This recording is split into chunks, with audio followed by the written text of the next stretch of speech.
as opposed to where they grow up, right? So social contract. Important part of it is that the contract evolves. So when we think about the social contract in our country, for example, obviously we're not living under the same original. Now this is, of course, a very tender subject because we have a lot of folks that want to be originalists and insist on trying to establish our laws based on the original intent of the founding fathers. Now, I mean, there are judges like Stephen Breyer who write about, well, just think about how that works. You know, you buy plasterboard from a company and have it installed in your house. This is an actual case, right? And you have your house all nice and built, it's new, they sell it to you, you buy it, you move in, and after a couple of years you begin noticing that your health is deteriorating.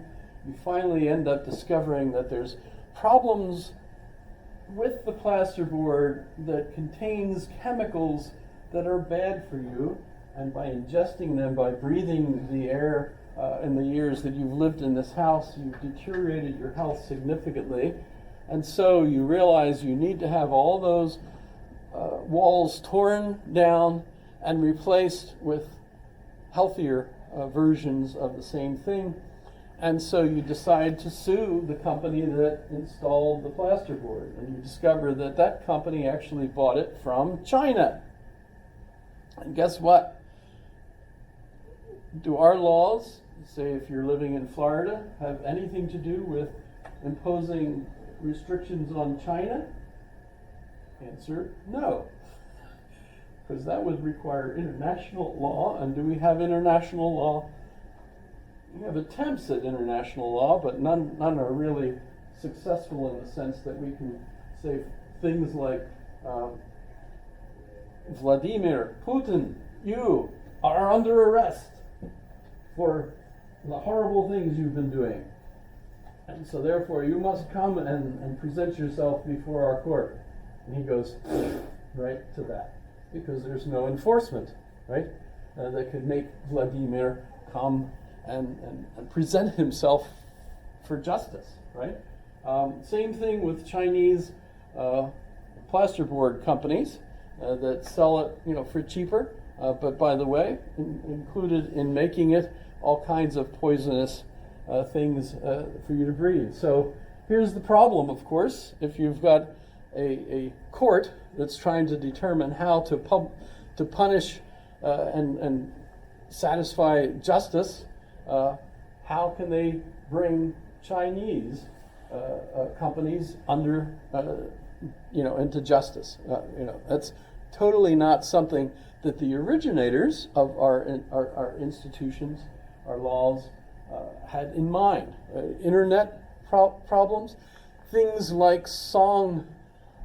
You have a new song, you make it, you get a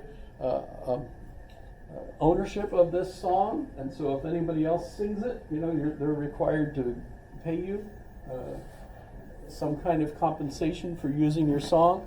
By the way, the first time that actually happened was D'Souza? No. What was his name? The March King. I'm thinking D'Souza, but Souza, not D'Souza. D'Souza is a contemporary writer, but Souza, right? The one who wrote King Cotton and lots of other marches, right? Well, apparently he wrote his music. The other people liked it, and so they started, using it for their bands. And it turned out that he wanted compensation for it, so it had to go to court, and there was an established property rights for intellectual information that music was. Same thing with writing novels and stuff. If someone's going to copy it, you have to have you have to cite your sources. You have to also pay compensation to people. I remember years ago, one of my colleagues here wrote a logic book and used a lot of sources from the Anchorage Daily News. And for each one of the articles that he used in his book, he had to pay $250 for each one. And there were a lot. And as a result, he pointed out many years later that he'd never ever made any money from the book because he was still having to pay for all the sources that he used in the book. None of that, of course, is in our original law. I'm not a lawyer, but you get the idea. There's a lot of new things that are going on that, of course, the Supreme Court, the legislature, stem cells. Think about that. I remember years ago when scientists were beginning to use stem cells, and the original lines that they got of stem cells came from a certain number of fetal tissues. The fetuses obviously had died, right? And yet, they had these fetal cells that were discovered to be almost universal, so that you inserted them in a particular situation and they adapted themselves to whatever that situation required.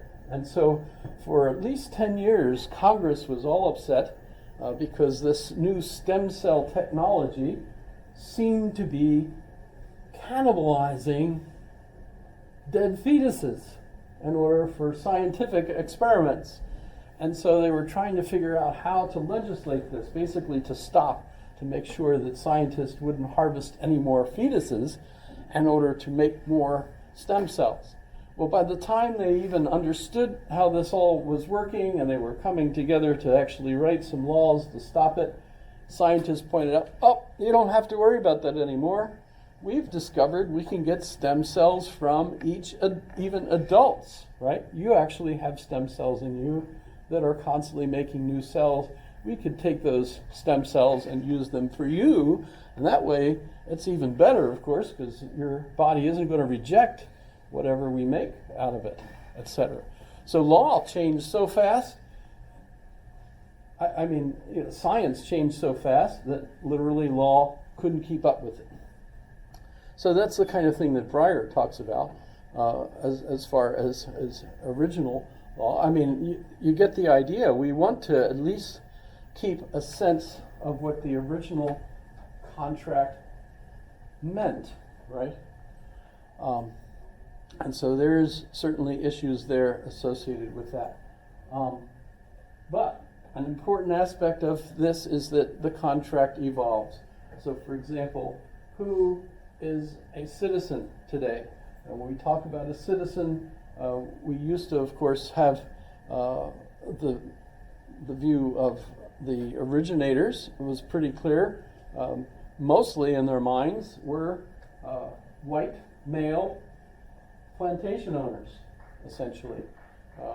And they thought of themselves as the ones who were equal to King George, so that King George couldn't tell them what to do unless he got their permission through a social contract, So that was essentially what started that. And how our situation evolved? Well, eventually it evolved so that the 3/4 humans that were owned by many of the plantation owners, if not all of them, including others, including people that lived in the north, including Irish slaves, by the way. It's kind of fascinating, but there's a book called White Cargo.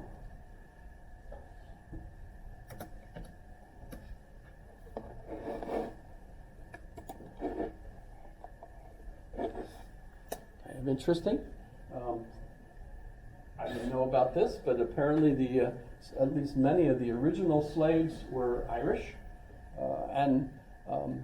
but over time the colonists discovered that the Irish only lived like about 4 years in slavery because they were really not capable of doing the kind of work that was demanded of them, and so their average life expectancy in slavery was about 4 years. What they did discover, though, is that slaves that they got from Africa could live, forever, basically. because they were adapted to that kind of work, and as a result, they were much more expensive, but they were worth it, because the Irish slaves were worth, well, they weren't worth as much. I can say that because I'm part Irish. I'm also part Neanderthal, 1.2%. I'm very proud of that, by the way. And I still take offense whenever people make fun of the caveman in the Geico commercials. Just me, right? Anybody remember those Geico commercials? No? Even a caveman can do it? Hey! That's okay, forget it. Sorry. So this was a cool book to discover. But guess what?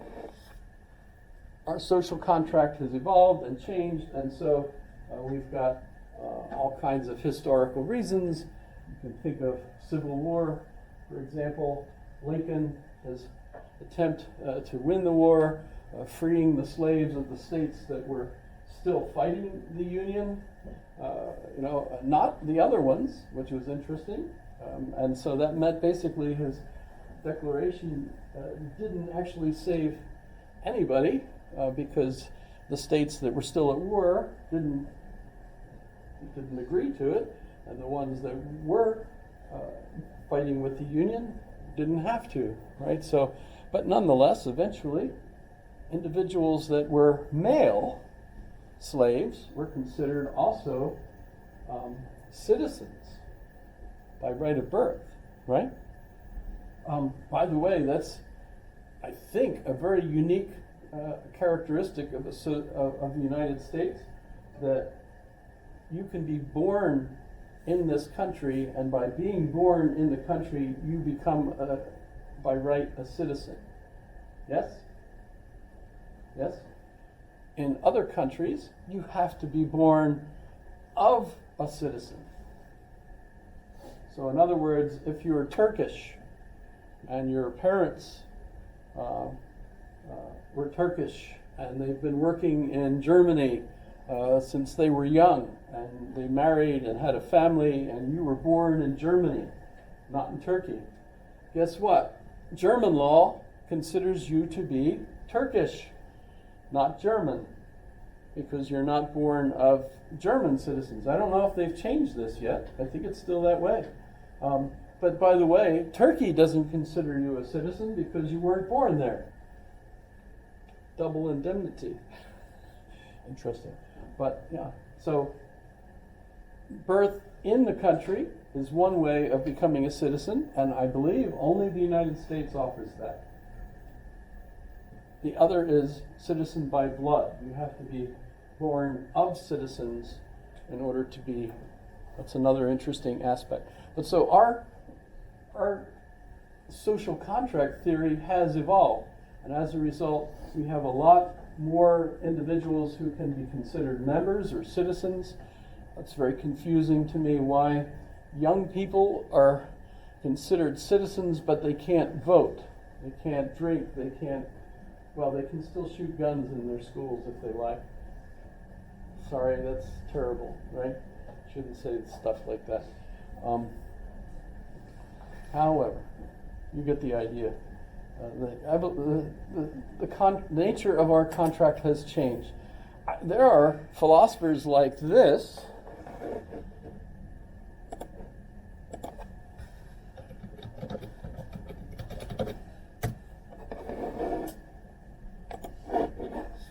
who argue that animals ought to have rights, right?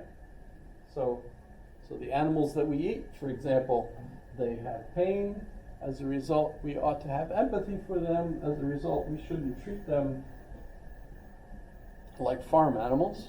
We instead should at least give them quality living conditions, and not even like the free-range chickens. Are these really free-range chickens? Or are they just scared to death to go out the door? As chickens are scared to go out the barn door if they've never been out before. But by definition, they're now free range because the door is open. It's kind of interesting. You guys having fun? Yes. Okay, thank you, Robbie. Is any of this new information? Or is it just crazy? Okay. The main point, though, is I've heard lots of people think that the rights that we hold dear in our country from our social contract, which are different than those in Britain, by the way, where the rights have also evolved, by the way. Not everybody used to get to vote in England, for example. It took a while. Of course, they've had wars between the different parts of their kingdom and so on. The Irish, the Scots, they still are not happy with one another for the most part. In any case, women having rights as part of this evolution, right?